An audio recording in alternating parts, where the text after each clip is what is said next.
Guys, good evening. चलिए चलते हैं आज के महत्वपूर्ण टॉप सेलेक्टेड क्वेश्चंस की ओर। पर उससे पहले आप लोग ये जान लीजिए कि इसमें कब और कितने बजे कौन सी क्लास होती है। हर रोज सुबह 6 बजे टॉप सेलेक्टेड करेंट अफेयर और हर रोज शाम 8 बजे most important top general awareness. यहाँ पर मिस टाइप हो गया, जनरल अवेयरनेस ही करेंट अफेयर होगा। ओके, हर रोज सुबह 6 बजे करेंट अफेयर और 8 बजे जनरल अवेयरनेस की क्लास होती है use of time by Anupriya Anand में। सब्सक्राइब जरूर कर लीजिएगा अगर पहली बार विजिट कर रहे हैं तो। चलिए समय को व्यर्थ ना करते हुए वीडियो की ओर चलते हैं। क्वेश्चन नंबर 1 ध्यान से देखिए।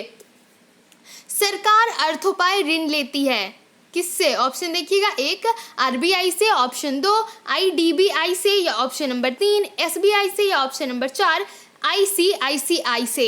तो दोस्तों इसका सही आंसर होगा ऑप्शन नंबर 1। जी हाँ, आरबीआई से सरकार अर्थोपाय ऋण लेती है। किससे? तो आरबीआई से, याद रखना है। चलिए अगले प्रश्न की ओर चलते हैं। सवाल नंबर 2 ध्यान से देखिए। किसान क्रेडिट कार्ड योजना किस वर्ष शुरू की गई थी? ऑप्शन देखिएगा, 1 1991, 1996, या 1998, या फिर option number D, option number 4 2000। तो दोस्तों इसका सही आंसर होगा 1998, यानी कि ऑप्शन नंबर 3 इसका सही आंसर है। किसान क्रेडिट कार्ड योजना किस वर्ष शुरू की गई थी? तो 1998 में, याद रखें। अगले प्रश्न की ओर चलते हैं। सवाल नंबर 3 ध्यान से देखिए। अमीरों की तुलना में गरीब बचत करते हैं। ऑप्शन देखिएगा, 1 अपनी आय के अपेक्षाकृत बड़े हिस्से की, ऑप्शन 2 अपनी आय के बराबर हिस्से की, या ऑप्शन नंबर 3 अपनी आय के अपेक्षाकृत छोटे हिस्से की, या ऑप्शन नंबर 4 अपनी सारी आय की। तो दोस्तों इसका सही आंसर होगा ऑप्शन नंबर 3। जी हाँ, अपनी आय के अपेक्षाकृत छोटे हिस्से की।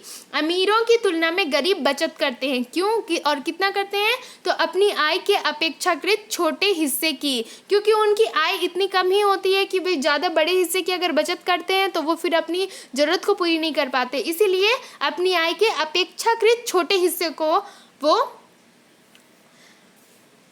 बचत करते हैं। चलिए अगले प्रश्न की ओर चलते हैं। सवाल नंबर 4 ध्यान से देखिए। सस्ती मुद्रा का अर्थ है क्या? ऑप्शन देखिएगा, 1 ब्याज की कम दर, ऑप्शन 2 बचत का निम्न स्तर, ऑप्शन 3 आय का निम्न स्तर, या ऑप्शन नंबर 4 निम्न जीवन स्तर। तो दोस्तों इसका सही आंसर होगा ब्याज की दर, ब्याज की कम दर। याद रखें, कहा गया है कि सस्ती मुद्रा का अर्थ है ब्याज की कम दर, याद रखें।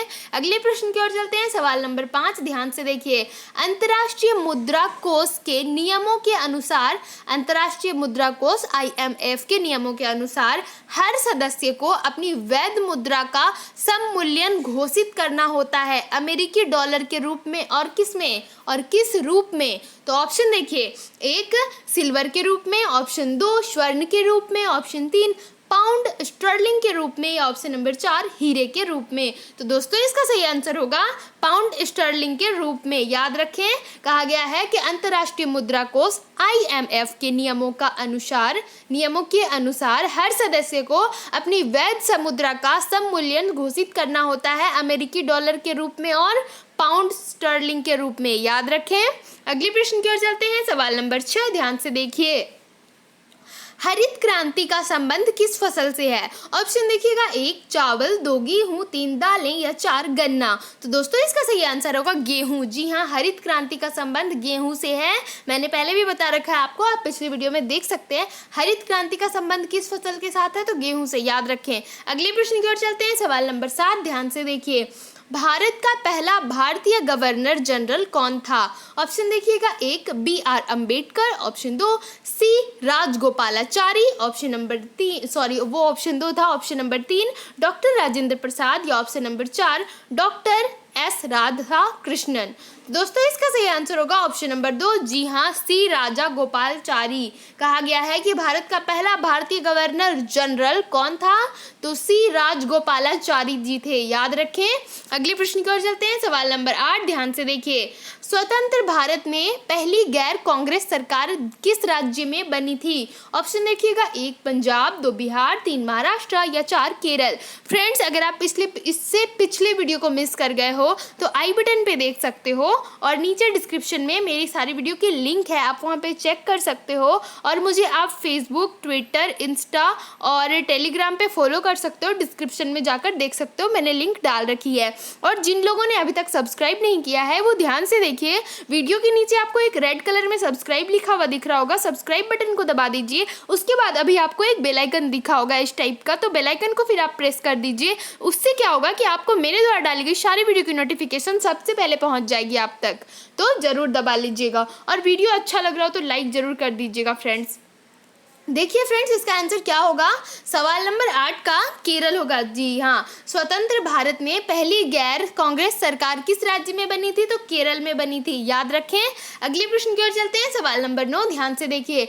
भारतीय निर्यात के तीव्र प्रसार में सहयोग देने वाला एक मुख्य कारक है। ऑप्शन देखिएगा, 1 आयात शुल्क लगाया जाना, ऑप्शन 2 अर्थव्यवस्था का उदारीकरण, ऑप्शन 3 अन्य देशों में मंदी, या ऑप्शन नंबर 4 निर्यात का विविधीकरण।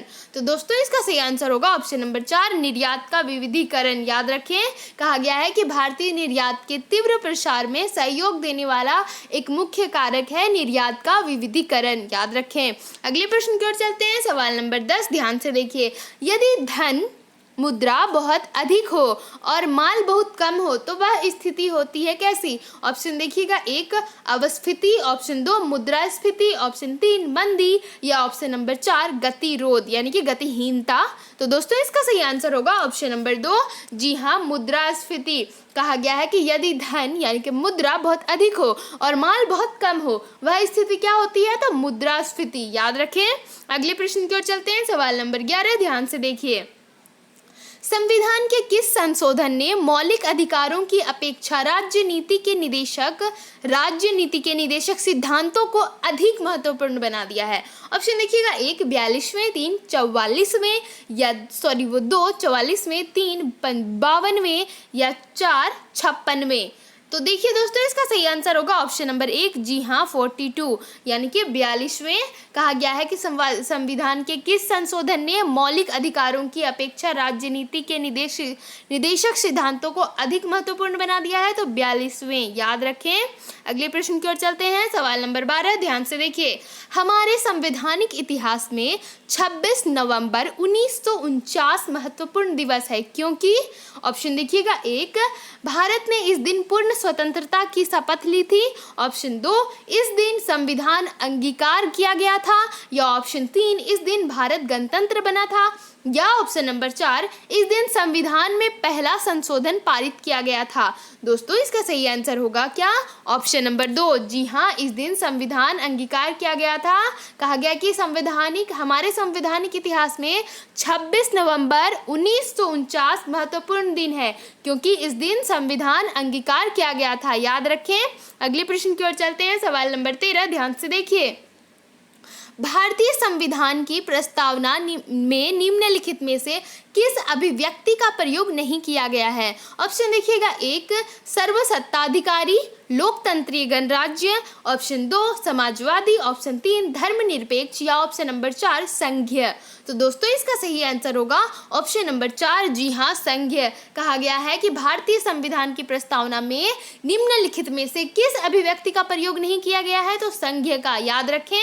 अगले प्रश्न की ओर चलते हैं, सवाल नंबर 14, ध्यान से देखिए। क्वेश्चन नंबर 14, निम्नलिखित में से कौन 2 बार भारत का राष्ट्रपति चुना गया था? ऑप्शन देखिएगा, 1 S Radhakrishnan, option 2 Rajendra Prasad, option 3 Zakir Hussain, या ऑप्शन नंबर 4 वीवी गिरी। तो दोस्तों इसका सही आंसर होगा ऑप्शन नंबर 2, जी हाँ, राजेंद्र प्रसाद।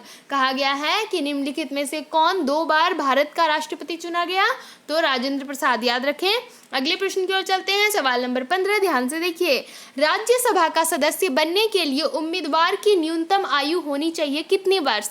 ऑप्शन देखिएगा, 1 21 वर्ष, 2 25 वर्ष, 3 30 वर्ष, या 4 32 वर्ष। तो दोस्तों इसका सही आंसर होगा 30 वर्ष। जी हाँ, राज्यसभा का सदस्य बनने के लिए उम्मीदवार कितने वर्ष का होना चाहिए? तो 30 वर्ष का होना चाहिए, याद रखना है।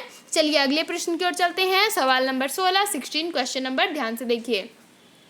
संघ की संसद में शामिल है कौन? ऑप्शन देखिएगा, 1 भारत का राष्ट्रपति, ऑप्शन 2 राज्यसभा, ऑप्शन 3 लोकसभा या ऑप्शन नंबर 4 उपयुक्त सभी। तो जी हाँ, भारत का राष्ट्रपति, राज्यसभा, लोकसभा सभी शामिल है संघ की संसद में, इसीलिए उपयुक्त सभी होगा इसका आंसर। ऑप्शन नंबर 4 सही है।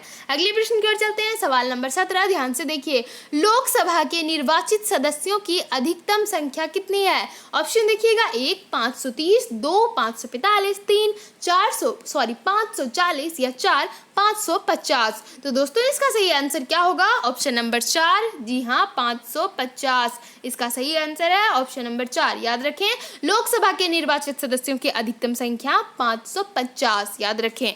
अगले प्रश्न की ओर चलते हैं। सवाल नंबर 18, क्वेश्चन नंबर 18, ध्यान से देखिए, गैर धन विधेयक के संसद के हर सदन में कितने वाचन होते हैं? ऑप्शन देखिएगा, 1 2, ऑप्शन 2 3, ऑप्शन 3 4 या ऑप्शन 4 1।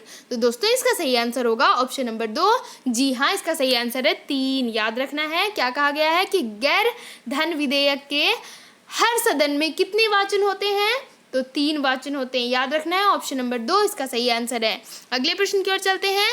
सवाल नंबर 19, ध्यान से देखिए, राज्य विधानसभा में धन विधेयक किसकी पूर्व अनुमति से प्रस्तुत किया जा सकता है? ऑप्शन देखिएगा, 1 राज्य का राज्यपाल, ऑप्शन 2 राज्य का मुख्यमंत्री, ऑप्शन 3 विधानसभा का अध्यक्ष या ऑप्शन नंबर 4 राज्य का वित्त मंत्री। तो दोस्तों इसका सही आंसर होगा राज्य का राज्यपाल। राज्य विधानसभा में धन विधेयक किसकी पूर्व अनुमति से प्रस्तुति किया जा सकता है?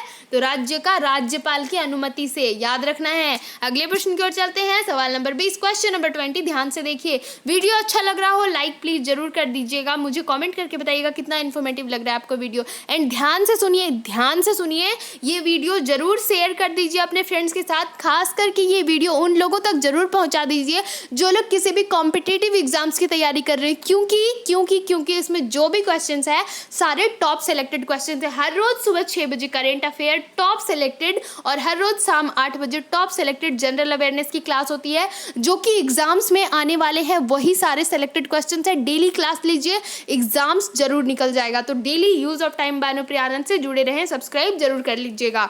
चलिए सवाल नंबर 20 ध्यान से देखते हैं, वह प्रधानमंत्री कौन था जिसे संसद ने मतदान द्वारा अपदस्थ कर दिया था? ऑप्शन देखिएगा, 1 इंदिरा गांधी, 2 मोरारजी देसाई, ऑप्शन 3 वीपी सिंह या ऑप्शन 4 चंद्रशेखर। तो दोस्तों इसका सही आंसर होगा ऑप्शन नंबर 3, जी हाँ वीपी सिंह। कहा गया है कि वह प्रधानमंत्री कौन था जिसे संसद ने मतदान द्वारा अपदस्थ कर दिया था? तो वीपी सिंह, याद रखें। अगले प्रश्न की ओर चलते हैं। सवाल नंबर 21, ध्यान से देखिए, क्वेश्चन नंबर 21, भारतीय राष्ट्रीय कांग्रेस का पहला महासचिव था कौन? ऑप्शन देखिएगा, 1 Dadabhai Naoroji, option 2 A.O. Hume, option 3 Pherozeshah Mehta, option 4 Badruddin Tyabji. तो दोस्तों इसका सही आंसर होगा ऑप्शन नंबर 2, जी हाँ A.O. ह्यूम। कहा गया है कि भारतीय राष्ट्रीय कांग्रेस का पहला महासचिव था A.O. ह्यूम। कौन? A.O. ह्यूम, याद रखना है। अगले प्रश्न की ओर चलते हैं। सवाल नंबर 22, ध्यान से देखिए, राजा राम मोहन रॉय ने किसके विरुद्ध एक ऐतिहासिक आंदोलन का आयोजन किया था? ऑप्शन देखिएगा, 1 जाति प्रथा, ऑप्शन 2 सती की कुप्रथा, ऑप्शन 3 समाज में महिलाओं की अपमानजनक स्थिति या ऑप्शन 4 व्यर्थ के धार्मिक अनुष्ठानों का पालन। तो दोस्तों इसका सही आंसर होगा सती की कुप्रथा। जी हाँ, ऑप्शन नंबर 2 इसका सही आंसर है। राजा राम मोहन राय ने किसके विरुद्ध एक ऐतिहासिक आंदोलन का आयोजन किया था? तो सती की प्रथा के विरुद्ध, याद रखें। अगले प्रश्न की ओर चलते हैं। सवाल नंबर 23, ध्यान से देखिए, क्वेश्चन नंबर 23, वर्षों पहले हमने नियति के साथ एक वादा किया था और अब हमें वादा को पूरा करने का समय आ गया है। ये शब्द 14 अगस्त 1947 की रात को किसने कहे थे? ऑप्शन देखिएगा, 1 doctor B.R. Ambedkar, option 2 C Rajagopalachari, option 3 Jawaharlal Nehru या option number 4 doctor Rajendra Prasad. तो दोस्तों इसका सही आंसर होगा ऑप्शन नंबर 3, जी हाँ जवाहरलाल नेहरू ने ये वाक्य कहे थे। क्या कहे थे? कि वर्षों पहले हमने नियति के साथ एक वादा किया था और वह वादा पूरा करने का समय आ गया है। और ये कब कहा था जवाहरलाल नेहरू जी ने? 14 अगस्त 1947 की रात को कहा था। कब? 14 अगस्त 1947 को। किसने? तो जवाहरलाल नेहरू जी ने। और क्या कहा था? तो याद रखें, ध्यान से सुनिए, वर्षों पहले हमने नियति के साथ एक वादा किया था और अब वह वादा पूरा करने का समय आ गया। 14 अगस्त 1947 की रात को जवाहरलाल नेहरू जी ने ये कथन कहे थे, याद रखना है।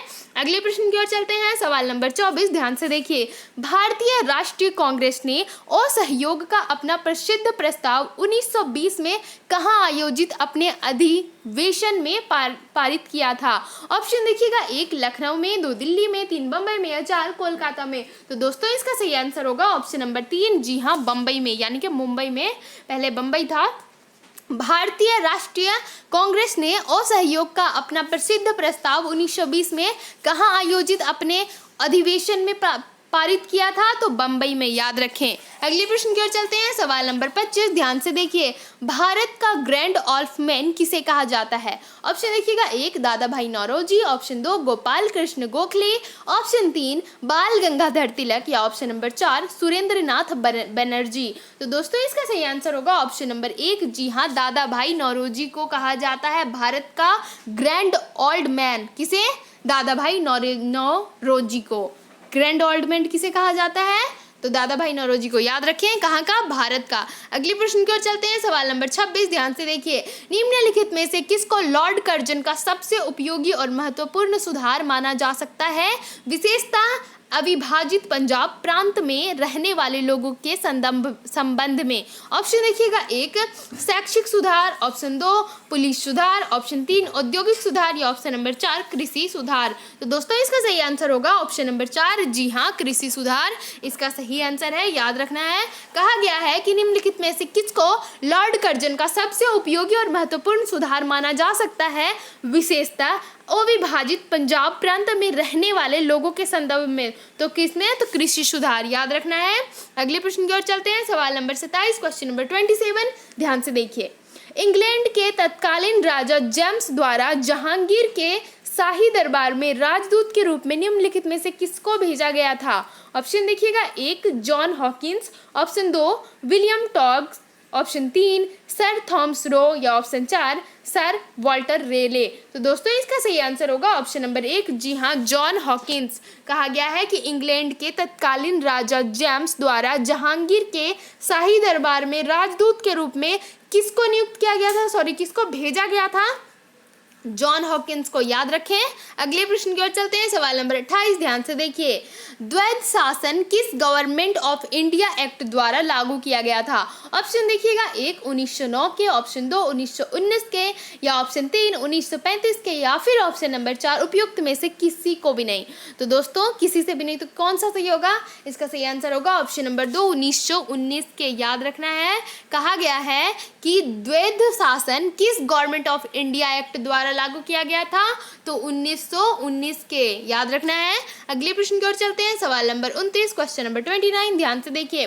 सरकार का कंपनी से सम्राट को अंतरण लॉर्ड कैनिंग द्वारा 1 नवंबर 1858 को घोषित किया गया था। ऑप्शन देखिएगा, 1 कलकत्ता में, 2 दिल्ली में, 3 पटना में या 4 इलाहाबाद में। तो दोस्तों इसका सही आंसर होगा इलाहाबाद में, जी हाँ, ऑप्शन नंबर 4 इसका सही आंसर है। ये हमारा सेकंड लास्ट क्वेश्चन है। वीडियो अच्छा लग रहा हो लाइक कीजिएगा जरूर, कमेंट करके मुझे बताइएगा कैसा लगा। सब्सक्राइब नहीं हो सब्सक्राइब जरूर कर लीजिएगा अगर अभी तक आपने सब्सक्राइब नहीं किया, पहली बार विजिट कर रहे हो तो।